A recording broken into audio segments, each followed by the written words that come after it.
వీక్షకులందరికీ నమస్కారం. జూన్ నెల ద్వాదశ రాశులపై ఏ విధమైనటువంటి ప్రభావాన్ని చూపెడుతూ ఉన్నది, జూన్ నెలలో ఉండేటువంటి గ్రహస్థితి 12 రాశులను ఏ విధంగా ప్రభావితం చేస్తూ ఉన్నది, ఈ విషయాన్ని ఈ వీడియో ద్వారా తెలుసుకుందాం. ముఖ్యంగా ఈ మాసంలో చాలా ముఖ్యమైనటువంటి మార్పులు కొన్ని ఉన్నాయి. కొన్ని గ్రహాల తాలూకు యుతులు, కొన్ని సమసప్తక స్థితులు, కొన్ని షష్టాష్టక స్థితులు ఈ రాశులపై ప్రభావాన్ని చూపించబోతూ ఉన్నాయి. ముఖ్యంగా తొలగిపోయినటువంటి కుజస్తంభన దోషము గత సంవత్సరం 2024 సంవత్సరం ఆగస్టు దగ్గర నుండి ఉన్నటువంటి కుజస్తంభన ఈ సంవత్సరంలో ఈ జూన్ 7వ తారీఖు తోటి తొలగిపోతూ ఉన్నది.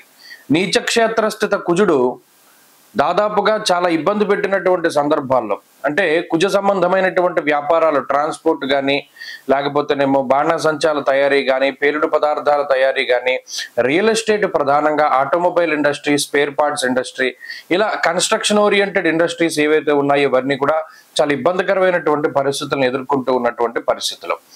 ఈ కుజుని యొక్క మార్పుతోటి ఈ రియల్ ఎస్టేట్ కానీ, భూ సంబంధమైనటువంటి క్రయ విక్రయాల్లో కానీ కొంచెం మార్పు వచ్చి అవన్నీ కూడా ముందుకు వెళ్ళేటువంటి పరిస్థితులు ఉండబోతూ ఉన్నాయి. అలాగే కుజకేతువుల యొక్క యుతి చాలా ముఖ్యమైనటువంటి విషయంగా చెప్పుకోవచ్చును. అలాగే కుజరాహువుల యొక్క సమసప్తక స్థితి కూడా, ఎందుకంటే కుజకేతువుల యుతికి ప్రాధాన్యత ఎప్పుడు అంటే కుజరాహువులు సమసప్తకాల్లో ఉంటారు కాబట్టి. అలాగే కుజశనుల యొక్క షష్టాష్టక స్థితి, ఇవన్నీ కూడా ఈ జూన్ 7వ తారీఖు నుండి ద్వాదశ రాశులపై ప్రభావాన్ని చూపించబోతున్నారు.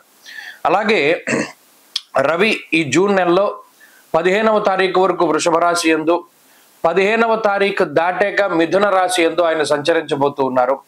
రవి గురుల యొక్క తాలూకు యుతి కనబడుతూ ఉన్నది. జూన్ నెల 10వ తారీఖు నుండి గురు మౌఢ్యమి రాబోతూ ఉన్నది. అంటే 10వ తారీఖు లగాయితూ ఏ విధమైనటువంటి శుభ కార్యక్రమాలు కూడా చేయడానికి లేదు. జూన్ 10 దగ్గర నుండి గురు మౌఢ్యమి అన్నారు కాబట్టి ఇది ఒక ముఖ్యమైనటువంటి యుతిగా మనం చెప్పుకోవచ్చును. అలాగే శనేశ్వరుడు మీనరాశి యందు సంచరిస్తూ ఉన్నారు. కుంభమందు రాహువు, అదే మాదిరిగా సింహమందు కేతువు సంచరిస్తూ ఉన్నారు. శుక్రబుధులు ఈ మాసంలో ఎక్కువగా అతిచార వక్రాలతోటి చివరికి వచ్చేసరికి శుక్రుడేమో వృషభ రాశి యందు, అలాగే కర్కాటక రాశి యందు ఏమో బుధగ్రహం సంచరించబోతూ ఉన్నారు. కాబట్టి ఈ మాసం చాలా ముఖ్యమైనటువంటి మాసం. ముఖ్యంగా పెద్ద గ్రహాలు మారుతూ లేదా ఆయా గ్రహాలపై కుజుని యొక్క ప్రభావం పడేటువంటి మాసంగా చెప్పవచ్చును. దీనిలో ద్వాదశ రాశుల వారికి ఏ విధమైనటువంటి ఫలితాలు కలగబోతున్నాయో తెలుసుకుందాం ఈ వీడియో ద్వారా. తులారాశి వారికి జూన్ మాసం అద్భుతమైనటువంటి ఫలితాలను ఇవ్వబోతూ ఉన్నది. కారణం ఏంటి అంటే అష్టమ రవి యొక్క దోషం పోతోంది. కుజస్తంభన వల్ల దశమ స్థానస్థిత కుజగ్రహం మారి లాభస్థానమందు కుజుడు యోగించబోతూ ఉన్నారు. ఇప్పటికే శని బలం ఉంది, ఇప్పటికే గురు బలం ఉంది. కాబట్టి ఈ మాసంలో అటు దీర్ఘ సంచార గ్రహాలు కానీ లేదా తక్కువ కాలం సంచరించేటువంటి గ్రహాల్లో కానీ పూర్తి స్థాయిలో అనుకూలత ఉన్నది. కాబట్టి తులారాశి వారికి ఇది అద్భుతమైనటువంటి సమయము.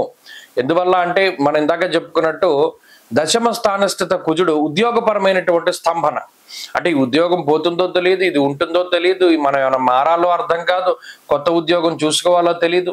ఇటువంటి స్తంభించమైనటువంటి పరిస్థితుల నుండి అమ్మయ్య మనకేం భయం లేదు, మన ఉద్యోగం మనకున్నది, మన జీవన విధానం బాగున్నది అనేటువంటి ఒక మానసిక ప్రశాంతత వైపు కుజుడు తీసుకెళ్తూ ఉంటారు.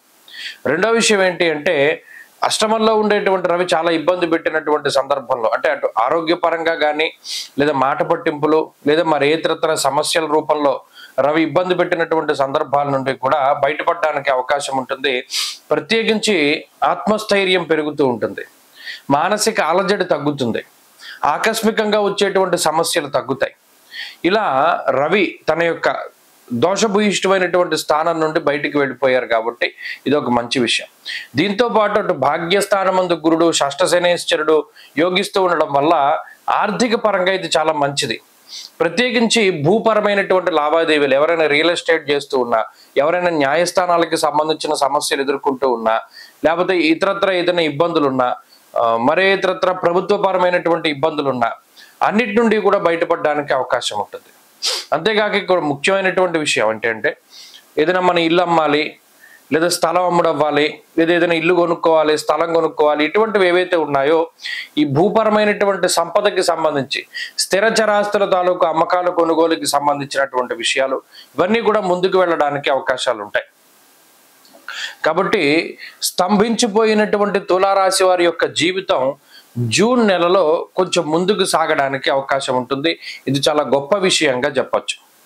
దీనివల్ల చాలా వెసులుబాటు దొరుకుతుంది, ఆర్థిక స్వేచ్ఛ ఉంటుంది, ఆరోగ్యపరంగా బాగుంటుంది, కుటుంబ పరిస్థితులు మెరుగవడం, జీవిత భాగస్వామితో ఉండేటువంటి పరిస్థితులు చక్కబడడం, సంతానానికి సంబంధించినటువంటి విషయాలు బాగుండడం, ఇలా వృత్తి ఉద్యోగాల పరమైనటువంటి ఎదుగుదల ఈ గ్రహస్థితి వల్ల వస్తూ ఉన్నది. కాబట్టి జూన్ నెల తులారాశి వారికి అత్యద్భుతమైనటువంటి సమయంగానే మనం చెప్పవచ్చును.